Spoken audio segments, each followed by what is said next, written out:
hidden the finals Easter egg. As you can see, there are 3 monitors here, 2 showing the spaceport map and one in the middle that has like scrolling text to it. Also, we see the Embark logo and a string of Morse code. And that Morse code, if you translate it, literally says the finals. Here in the main menu, as you can see, there's like a lot of people going around. You can see them right here. But if you keep your eyes on one of them, sometimes they do stuff like this. Get stuck in a place, go around in circles, phase through objects, and overall they're pretty goofy and weird, but a nice addition to the game. Brings a lot of life into the game, honestly. Before we continue, could you please drop a like and also subscribe? I'm trying to reach 600 subscribers and we're literally so close. Also, if you want to contribute to future videos, I would love if you drop down in the comments any suggestions. If you have any clips, you can send them on in the email that I'm gonna have in the description. But yeah, thank you so much and let's continue on with the video. I'm not joking when I say this, but this game has a hidden emote. What do I mean by that? You know when you press Z and this emote wheel opens up and you can,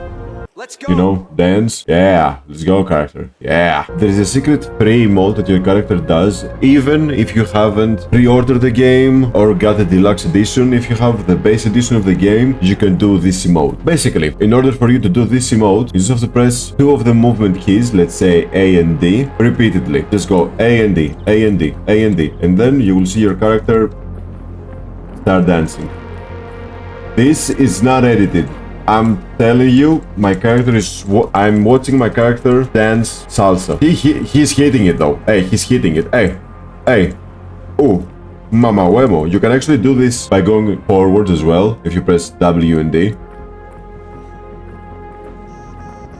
It looks kinda goofy, but yeah, you can do it. But the best way to do it is A and D, A and D. Also, you can do this while you're shooting. So imagine you're fighting someone and he starts like hitting the salsa on your ass.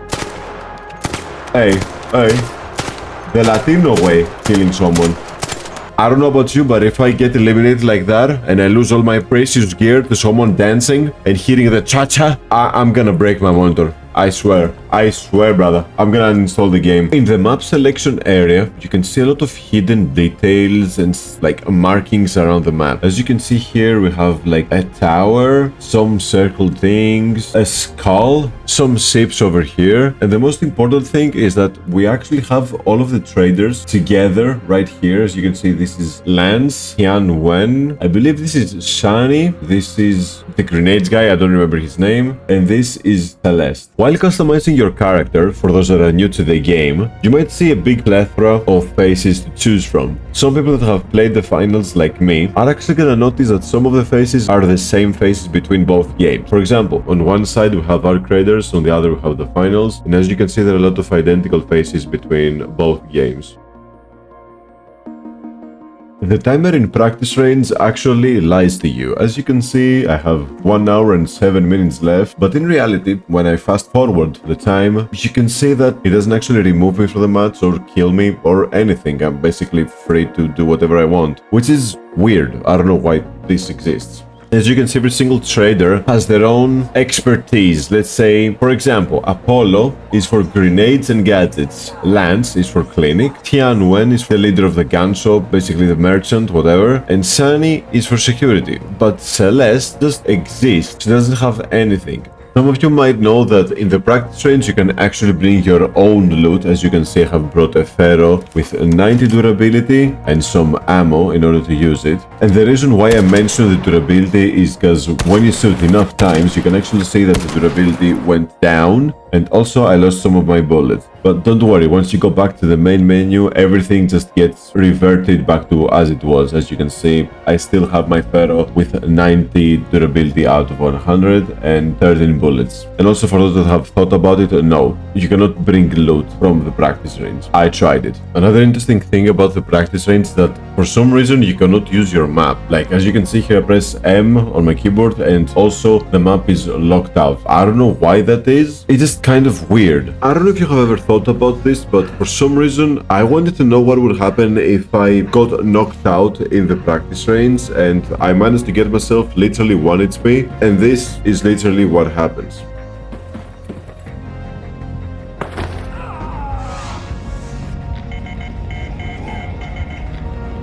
It just respawns you.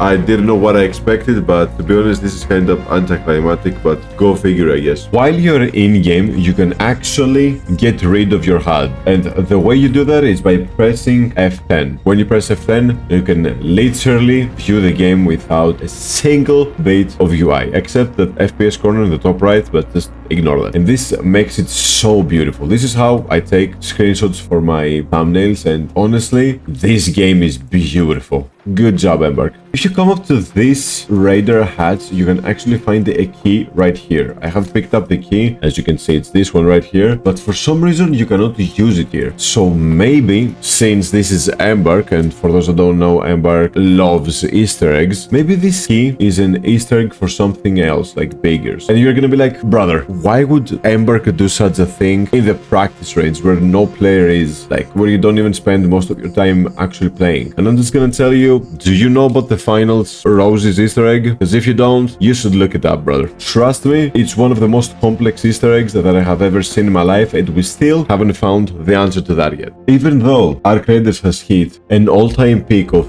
416,000 players only on Steam, the achievement for A Tale of the Ages, which basically you get it by destroying the Queen, still sits at 0.0%. To put that in perspective, the people that have this achievement unlocked are under 416, if my math's correct. I believe so. If it's not, correct me in the comments. But I guess for some reason, people found it easier to do Death from Above, which basically you have to deal 50 damage to any enemy type while atop a Rocketeer. And it has 0.6% completion, which actually translates to more than 2,500 players. Also, Gift from Above, which is get hit by a supply drop, 0.5%, is more than 2082. This is insane. Did you know that Arc Raiders has a hidden attention to detail? When you get knocked in the game, you might have heard a beeping noise.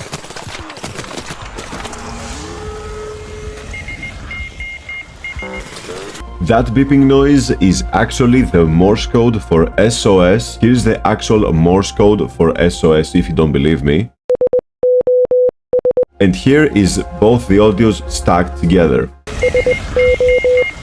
That's actually pretty cool detail, and the thought that they even thought about that is actually insane. Did you know that some of our traders have actually been a part of old trailers for Arc Raiders? For example, Lance, right here, you can see him in the very first trailer for the closed alpha. You can see Lance and Celeste, and actually Celeste is, I think, narrating the trailer. You can see Celeste in the Arc Raiders Gamescom trailer, and also you can see Lance again, I believe, in the background art for the game. This might also actually be Celeste. Another fun fact you can actually see is that the Leaper actually had white legs instead of those black huge legs that it has. The rubber ducks, as you can see, can actually be thrown to create noise. And here is how that noise sounds like. I have the duck in my hand, looking cute. Holy Jesus, it jumps far. On the map Bluegate, you can actually find these robots right here.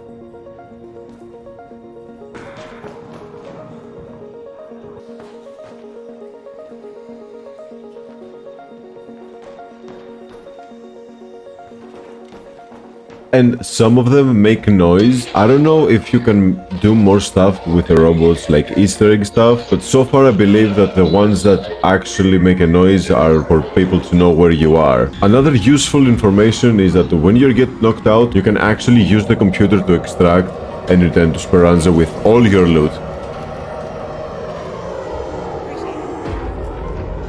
I know what I'm gonna say might sound insanely weird, but hear me out. Lance might have been a SoundCloud rapper before the events of Arc Raiders. And you're gonna be like, what do you mean? While I was doing a run, I basically found this mixtape, Lance's mixtape, 5th edition. First of all, it sells for 10,000. Now, I don't know if there are like more, like if it goes 1 through 5. I'm kinda interested. If you know, write down the comments. But yeah, I didn't know Lance was still like that. This is not that useless, but Basically, for the people that have not played Arc Raiders yet, when you launch the game for the first time, it will always put you in the tutorial. It's mandatory, you have to do it. If you played the tutorial normally, there is a moment where a scripted event takes place and you get ambushed by 2 other raiders, and they steal all your loot and leave you with 1 HP. But there is a way for you to keep all your quote-unquote lost loot and extract with it, and the way to do this is when you go to the cafeteria, the last part of the map, you will see a locked door. Do not interact. Basically, go in front of the door, throw everything that you have out of your inventory and onto the floor, open the door, trigger the cutscene, and then pick everything back up. With this now in your inventory, you can actually extract and use them in the main game and have an advantage over the other people joining the game. Anyway, thank you all so much for watching the video. If you have any clips, fun facts about the game around this useless information format, you can send clips and other ideas to my email or write them down in the comments. Apart from that, yeah, thank you all so much for watching again, and I'm gonna see you in the next one. Bye bye.